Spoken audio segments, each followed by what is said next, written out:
بصوا يا جماعه، احنا هنعمل ملوخيه. لو عندك بقى طبعا ايه، مفيش، مش عامله اكل يعني، عايزه تعملي ملوخيه ومفيش مثلا شوربه مع سبتيه شوربه في الفريزر، مفيش الحال ضيق، عايزه تعملي شويه رز مع شويه رز مع شويه ملوخيه كده وناكل، هقول لك طريقه حلوه قوي تعملي بيها الملوخيه بجد، هتعجبك قوي. بصي الميه بتغلي على النار كده، هنحط واحده ماجي.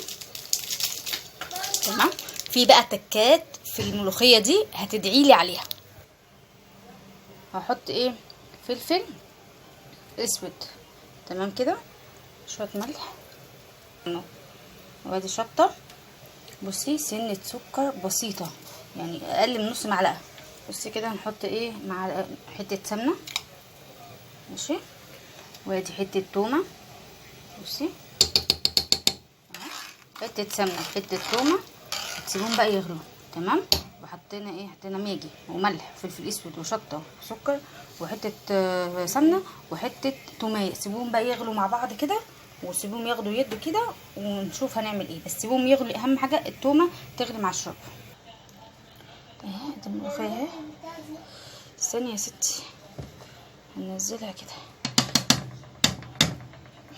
انزلي انزلي بس كده نزلت اهي.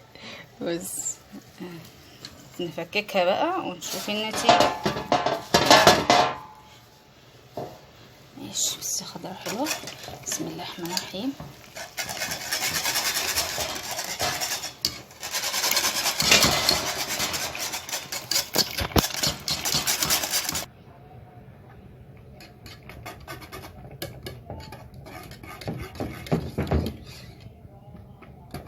سيبها بقى تغلي شوية، تاخد غلوتين بالظبط، وايه ونعمل الطشة.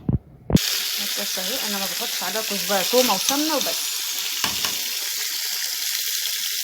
اهي الملوخية اهي. بص بقى الطشة بقى حلوة. يا سلام، دوقي بقى احلى ملوخية هتدوقيها، مش بلحمة ولا بفراخ ولا بحاجة، بس عايزة اقولك جنان والله العظيم. تحفة تحفة تحفة، حتة تحفية كده.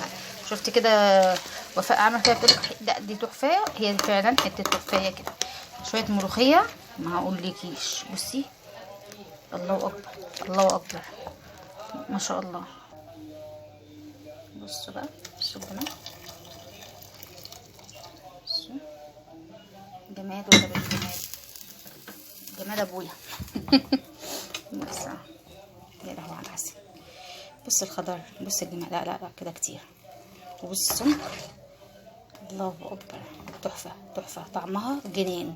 يلا بألف هنا وشفا. باي.